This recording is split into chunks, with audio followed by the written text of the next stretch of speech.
দর্শক গ্রামে কিংবা শহরে শহরে কিংবা বাইরে কিংবা মোবাইলের স্ক্রিনে যে যেখান থেকে আমার ভিডিও দেখছেন সবাইকে জানাচ্ছি সাদর সম্ভাষণ।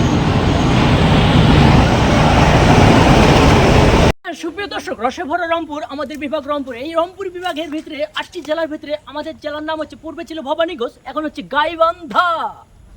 জেলার 7টি উপজেলার ভিতরে আমরা এখন রয়েছি সাগাটা উপজেলা বনারপাড়া রেল স্টেশন প্রাণ কেন্দ্রে। হ্যাঁ সুপ্রিয় দর্শক, আপনি কোথা থেকে দেখছেন আমাদেরকে কমেন্টে জানাবেন।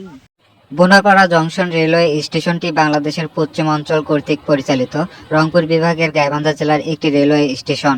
বোনারপাড়া রেল স্টেশনটির অবস্থান গাইবান্ধা জেলার সাঘাটা উপজেলার সান্তাহার কাউনিয়া রেললাইন অংশে। ব্রিটিশ শাসনামলে ব্রহ্মপুত্র সুলতানপুর রেলওয়ে কোম্পানি দ্বারা 1899 থেকে 1900 সালে সান্তাহার থেকে ফুলছড়ি তিস্তামুখ পর্যন্ত দীর্ঘ মিটার গেজ রেলপথ নির্মাণ করার সময় বোনারপাড়া জংশন রেলওয়ে স্টেশনটি তৈরি করা হয়।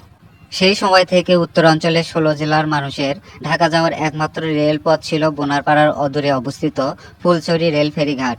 1994 সালে ফুলছড়ি রেল ফেরি বালাসীঘাটে স্থানান্তরিত হলে বোনারপাড়া ভরতখালী রুটটি বন্ধ হয়ে যায়। এর ফলে বোনারপাড়া রেলওয়ে জংশনটি গুরুত্বহীন হয়ে পড়ে।